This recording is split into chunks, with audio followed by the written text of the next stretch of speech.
زما ګرانې مورې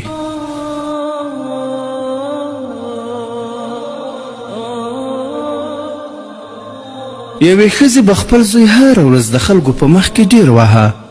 خو دغه هلک به نه ژړل نه به یې چاته د وهلو شکایت کاوه نه به یې څه ویل نه به ځینې تښتېده هلک ځوان شو د واده او اولادونو خاوند شو خو بیا یې هم مور هره ورځ د پخوا په شان وهه یوه ورځ چې کله یې مور ووهه ځوان وژړل دومره ډېر یې وژړل چې مخ او ږیره یې په اوښکو ټوله لانده شوه چې مور یې لاړه نو خلکو پوښتنه ترې وکړه چې دا دومره تیر شوي کلونه ستا دغه حال دی خو تر اوسه دې نه دی ژړلې نن دې ولې دومره زیات وژړل ځوان په ژړا کې ورته وویل نن چې کله مور وهلم دا راته معلومه شوه چې مور مې کمزورې او ضعیفه شوې ده هر ګزار سره به یې اخ لاس مې در باندې خوږ شو ویل نو ژر ده چې د جنت د دروازو نه به دا دروازه را باندې بنده شي او زه به د مور له مینې څخه محرومه شم نن خو که هر څومره په ژوند ستومانه یم په مور مې زړه ډاډه دی چې کله کور ته راشم مور مې راته وایي زویه په کار کولو به ستړی شوی نن خو دې بیا ټوله ورځ په ستومانۍ تېره کړه ډوډۍ دې خوړلې که نه دا جامې دې څنګه په خاورو سپېرې شوي ته کښېنه چې زه چای درته تیارې کړم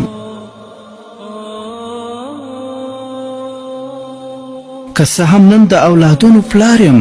د ښځې خاوند یم خو بیا مې هم د هر څه ستړیا په اړه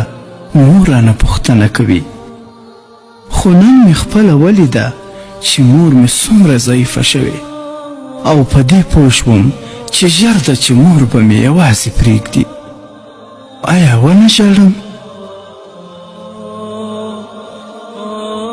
ای زما ګرانه دوسته دا یوه خبره مې واوره کله چې د پلار وفات شو نصیحت وفات شو کله چې د مور وفات شوه رڼا دې مړه شوه کله چې د ورور وفات شو راسته مټ دې مات شو کله چې د خور وفات شوه مسکا نه بې برخې شوې کله چې د ملګری وفات شو سترګې دې ړندې شوې ای ګرانه دوسته ژوند ډېر لنډ دی